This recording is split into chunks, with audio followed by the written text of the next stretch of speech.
One evening in the summer of 2026, inside a private sitting room at Windsor Castle, the future of the British monarchy was quietly rewritten, and almost nobody in the country knew it was happening. Not an announcement on the palace steps. Not a press conference. A conversation, held behind closed doors, about what happens to one woman when the king is gone. And before you tell yourself this is just another royal rumor, understand this: the people describing that evening are not gossip bloggers. They are royal reporters, palace observers, and insiders who have watched this family for decades. What they describe is not a scandal. It is a succession plan. And it may be the most consequential thing William and Catherine have ever done.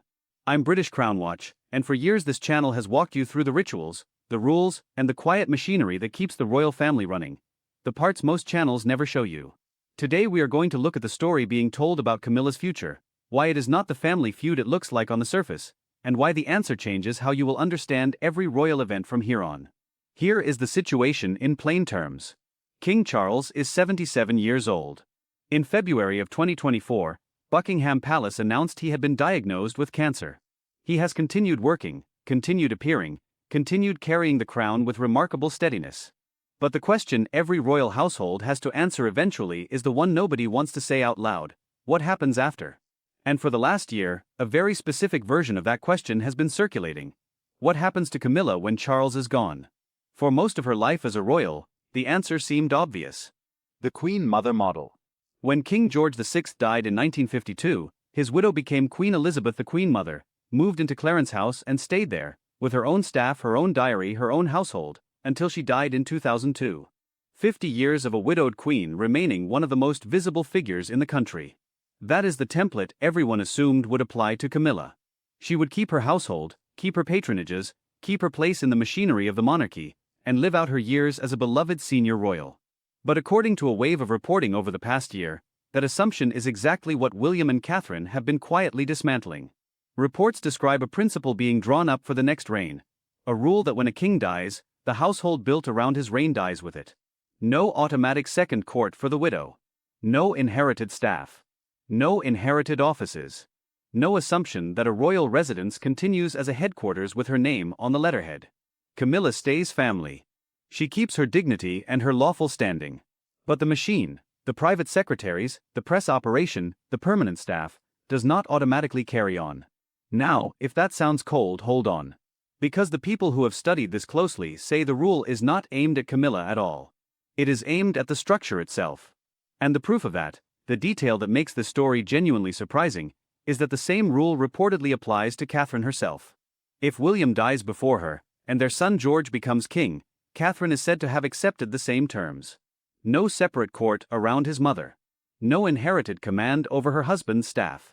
The crown and the machinery that runs it belong to George. If you have ever wondered what really happens to the people around a monarch when the crown changes hands, or if you have a feeling about whether this is fair or ruthless or right, I want you to write it in the comments. I read every single one, and your perspective genuinely shapes the videos I make. But here is what almost nobody is talking about: the part of this story that changes how you see the entire royal family. It is not about Camilla. It is not even about Catherine. It is about a woman who has not been born yet, and a rule that will still be running when George is an old man. And once you hear it, you will never watch a royal event the same way again. To understand why this matters, you have to understand what a royal household actually is. Because the word household sounds warm, like a family sitting around a fire. It is not. A royal household is the staff and the structure around a member of the family. The private secretaries who decide what goes in the diary and what gets refused. The press officers who put out a line when a newspaper calls. The offices, the budgets, the addresses that the work runs from. Get a household and you are a working part of the institution. Lose one and you are a private individual with a famous name who has to ask somebody else's office for a car. Camilla has had one of those for 20 years. And the reporting that has emerged over the past year describes a document, drawn up by William and Catherine, that says she has one for exactly as long as Charles is alive, and not one day past it. Now, the obvious reading of that is personal. Diana's son. Camilla's stepson. 40 years of history. A man finally in a position to settle an old account. That is the story people want, and the people who have studied this closely say it is the wrong one. Because the same rule reportedly applies to Catherine. And if a rule applies to the woman who is arguably the most popular member of the royal family, it is very hard to describe it as revenge aimed at one person. So what is it actually about? It is about the Queen Mother model, and why the model that worked for 70 years no longer works at all. Here is the part most people miss. The Queen Mother was the new Queen's mother. That is the load-bearing wall of the whole her daughter's throne. A daughter inherits the crown, because the family bond was the structure, and nobody has to negotiate would be William's stepmother, because the relationship comes first. Would be queen. That is a different relationship, a different history, and a very different 40 years sitting underneath it. A second court built around a stepmother, standing next to a new king who has been on the throne about a fortnight, with its own press office and its own diary competing for the same Tuesday morning. That is not continuity. That is a second center of gravity inside the monarchy. Each piece looks harmless on its own. Assemble them and you have two royal headquarters where the country expects one. And this is where the story gets genuinely surprising. Because the mechanism that built Camilla's position in the first place is the same mechanism William and Catherine are reportedly taking away. In February 2022, on the 70th anniversary of her accession, Queen Elizabeth II put out a written message to the nation saying it was her sincere wish that when her son became king, Camilla would be known as Queen Consort. It was a reigning sovereign reaching forward into the next reign and settling the standing of the woman who would be there when she was gone. That single paragraph did more for Camilla's position than 17 years of engagements, because it came from the one person in Britain nobody was prepared to argue with. Now imagine the reverse. A rule that says the previous reign does not get to decide the next one. That no household carries on by automatic right. That authority has to be renewed in the reign it belongs to. If that rule is real, it does not just touch Camilla. It quietly reverses the way the monarchy has handed power forward for a century. And that, not the drama, not the gossip, is why this story matters. The country has spent 20 years watching a woman being carefully established as a permanent fixture. The reporting now describes that work being undone in an hour, in a room, by two people who never raise their voices. But there is one more layer to this, the part that makes it personal, and the part that makes it impossible to dismiss as cruelty. It is about a boy walking behind a coffin in 1997, and the lesson he carried out of that day. And it is coming right now. Let's go deeper, because the practical details are where this stops being abstract. According to reporting across the last year, William has been thinking about the shape of his own reign for a long time. He has talked through aides and through public signals about a monarchy that is smaller, leaner, and more focused, a slimmed-down institution that costs less and does more. That is not a new idea. It was floated even before Charles took the throne. But the reporting now suggests William intends to take it much further than anyone expected, and the question of Camilla's household is only the first visible piece of it. Think about what a transition actually involves. When a reign ends, there is a machinery of offices, staff, patronages, and residences that has to be sorted out. In the past, the pattern was continuity. Offices carried on. Staff moved sideways and kept their access. Patronages rolled over because nobody wanted the row. That is how an institution steadies itself through a death. But continuity, left unchecked, turns into entitlement. The moment nobody says where the old reign stops, the old reign never stops. And a new king can find himself carrying the institutional weight of his predecessor's household around his neck. That is the problem William is reportedly trying to solve. Not by punishing anyone. By drawing a clean line. A surviving consort keeps the personal things, the title, the dignity, the standing in the family, the causes that matter to her. The institutional power does not travel. If the new sovereign wants that person working, the invitation comes from him, in writing in that reign, and it can be withdrawn the same way. Not from custom. Not because an office has existed for 18 years. Now here is the emotional shift most coverage misses. This is not a story about a stepmother being pushed out. It is a story about a son trying to protect his own family from the thing he watched happen to his mother. Because William knows, better than almost anyone alive, what it is like to be a child standing next to a parent whose institutional protection has collapsed. And the reporting around this story keeps returning to that, to the idea that the man drawing up these rules is not settling a score. He is building a wall around his own children. Because here is the uncomfortable truth at the center of all of it. Popularity does not protect you. The most beloved woman in the world learned that in 1996, when she lost the style Her Royal Highness at her divorce, kept her apartments and her charities, and watched the machine, the private secretaries, the press office, the standing to speak for anything, go back to the family she had married into. She had 13 months after that as the most famous woman on earth with no institution behind her. And the men running that building learned nothing from it. They wrote no rule. They changed no precedent.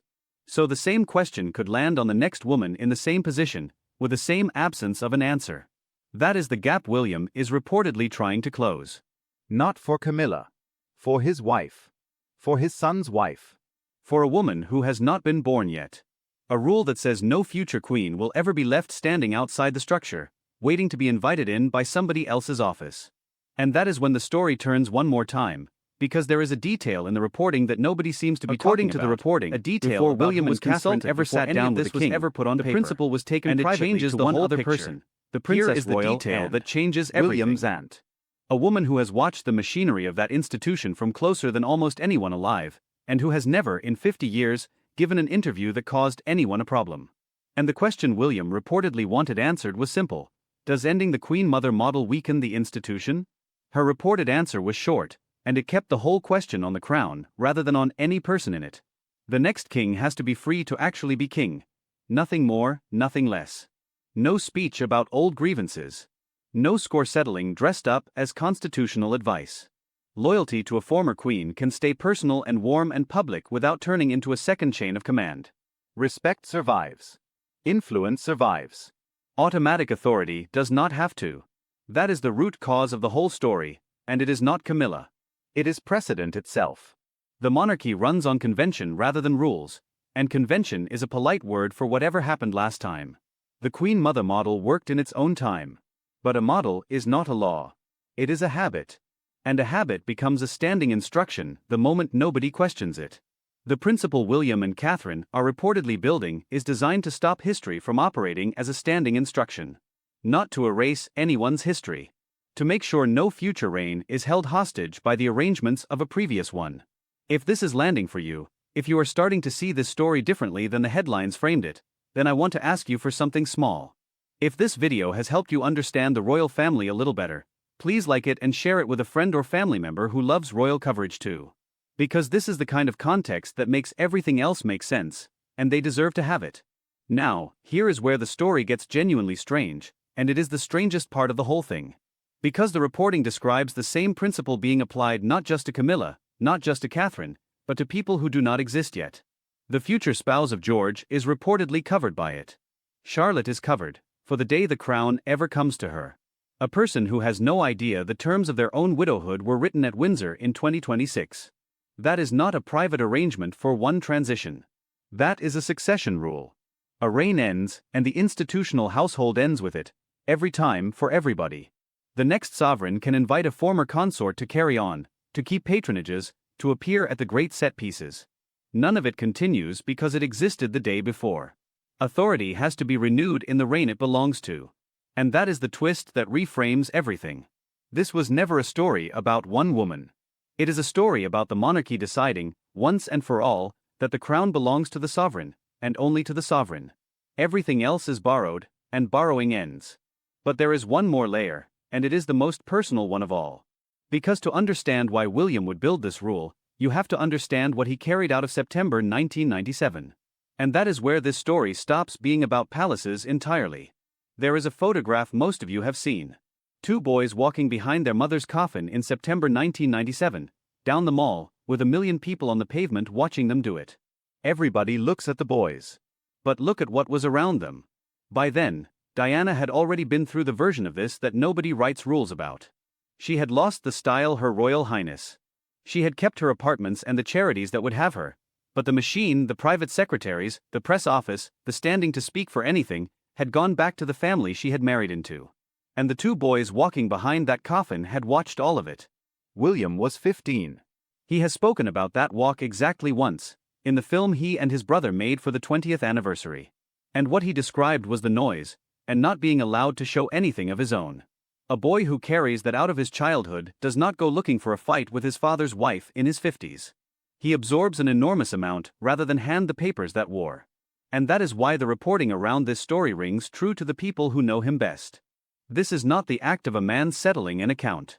It is the act of a man who spent his whole adult life refusing to hand anyone that story, and who is now finally in a position to make sure no child of his ever has to live it. Here is what that means emotionally for the people in this story. Catherine is not just the most popular royal of her generation. She is the mother of the future king.